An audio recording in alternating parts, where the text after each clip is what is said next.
Hello student, I am Raj from Vidyam academy. आज हम nano technology physics का जो यूनिट 4 है उसमें सेमीकंडक्टर एंड नैनो टेक्नोलॉजी में पढ़ेंगे atomic force microscope. Atomic force microscope, ठीक है। Production of nano technology material में हमने इससे पहले एसटीएम पढ़ा था। अब उसका डिसएडवांटेजेस क्या है कि वो कंडक्टर और सेमीकंडक्टर डिवाइसेस जो फ्लो ऑफ इलेक्ट्रॉन कंडक्ट कर सकते हैं उसमें ही वो यूज़ कर सकते हैं। जब जैसे कि डाई इलेक्ट्रिक मटेरियल है, कोई ग्लास है, प्लास्टिक है, ठीक है, फिर कोई वॉल है, दीवार है, फिर बायोलॉजी में कोई बैक्टीरिया है, कोई बॉडी पार्ट्स है, उसको हमें देखना है तो कैसे कर पाएंगे। तो उसके लिए हमने डिज़ाइन किया है AFM, जिसको हम STP का अपग्रेडेड वर्जन भी बोल सकते हैं, ठीक है। तो इसमें क्या होता है, इसमें बेसिक डिवाइसेस होता है flex cantilever beam with tip, piezoelectric table, या उसको हम XYZ 3 डायरेक्शनल स्कैनर भी बोल सकते हैं। XYZ मतलब 3 डायरेक्शनल, X डायरेक्शन, Y और Z स्कैनर। आउटपुट कंट्रोल और कंप्यूटर जो पूरा डिटेल सिंथेसाइज करता है और जो भी हम सिग्नल देते हैं उसको 3D में प्रिंट करके देता है या बताता है। और लेज़र एंड फोटो डायोड, ये बेसिक उसके डिवाइसेस है, ठीक है। तो इसमें क्या होता है कि हमारा ये क्या करेगा, ये सिस्टम है वो हमारा कैंटिलीवर। हम पहले देख लेते हैं कौन कौन सी चीज़ है। कैंटिलीवर कैसा होता है, एक कैंटिलीवर एक ऐसा होता है लीवर के जैसा। कैंटिलीवर जैसे कि कैंटिलीवर बीम आता है, सिविल जिसका सिविल सब्जेक्ट है उसको पता होता है। कैंटिलीवर मतलब फ्लेक्सिबल बीम। जैसे कि आपने कोई अभी नए वाले ब्रिज स्ट्रक्चर देखे होंगे, जैसे भावनगर में हमारे लाकड़िया पुल करके है, ठीक है, वो केबल स्टेज ब्रिज। तो वहाँ पे आप खड़े रहेंगे और कोई ट्रक वहाँ से निकलेगा तो क्या होगा, ये पूरा वाइब्रेट होगा ब्रिज। तो इसको बोलते हैं, ये स्ट्रक्चर को बोलते हैं कैंटिलीवर स्ट्रक्चर। और इसके एंड पे वो टिप लगा होगा, जो टिप है वो टिप यहाँ पे लगा होगा। और ये टिप का रहेगा, टिप का जो एंड रहता है, जो एकदम शार्प रहता है, वो रहता है लेस देन 10 नैनोमीटर। ये टिप का लेस देन 10 नैनोमीटर का, यानी कि 4 to 8 एटम्स ही यहाँ पे रहेंगे, इतना शार्प रहता है, ठीक है, ठीक है। तो ये क्या करेगा, ये मेरा आपकी बुक में ऐसा कुछ दिया हुआ है कि ये इसके साथ जोड़ा हुआ है। और ठीक है, और ये क्या है, फ्लेक्सिबल कैंटिलीवर है। फ्लेक्सिबल कैंटिलीवर यानी कि इस पर कोई फोर्स पड़ेगा तो ये वाइब्रेट होगा, ठीक है। तो वही कैंटिलीवर की प्रॉपर्टीज़ को लेके हम देखेंगे, ठीक है। इसके बाद मेरा कोई डिवाइस है, कुछ भी चीज़ है, ठीक है, ये मेरी बॉडी है जिसको मुझे मेजर करना है, या उसके ऊपर मुझे कुछ नैनो टेक्नोलॉजी का स्टडी करना है, या मुझे उसमें कुछ एडिटिंग करना है, ठीक है। और ये नीचे रहेगा, that is your piezo electric table, या क्या है, पीजो इलेक्ट्रिक टेबल। और उसको हम बोल सकते हैं XYZ डायरेक्शनल स्कैनर भी बोल सकते हैं, जो XYZ डायरेक्शन में।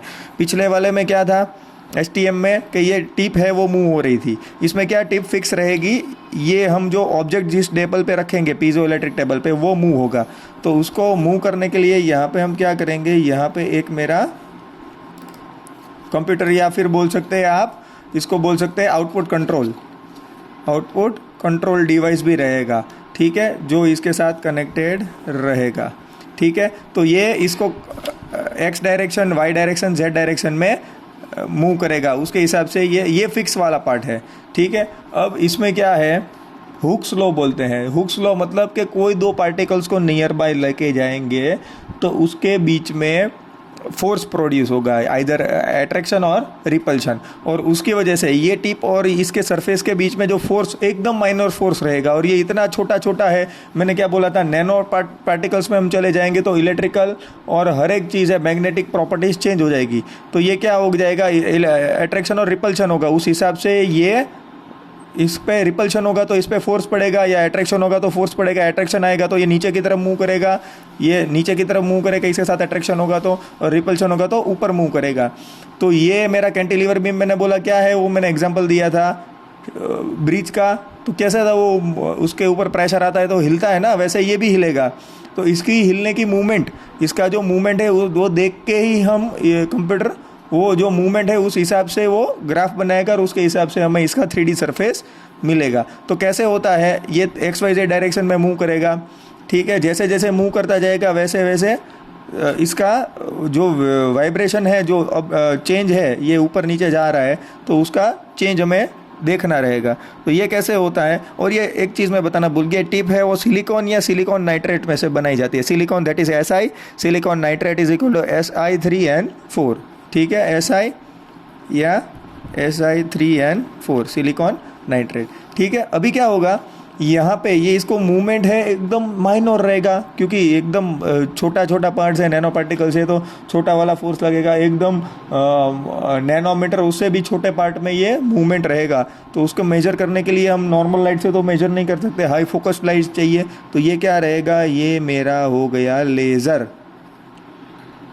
लेज़र में इस पर डालूँगा और इसका रिफ्लेक्शन मुझे यहाँ कहीं पे मिलेगा। लेट से यहाँ पे मैंने ये फोटो डायोड रखा है, फोटो डायोड और फोटो डिटेक्टर, जो ये मेरा गया और यहाँ पे ये स्टैंडर्ड जब आइडियल रहता है, यहाँ पे कुछ नहीं रहता है, तो यहाँ पे ये रिसीव कर रहा है।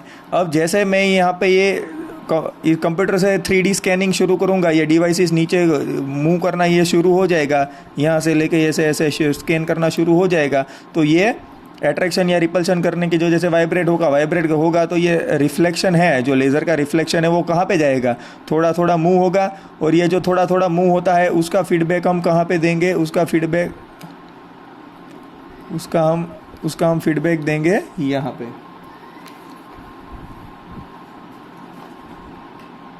ठीक है।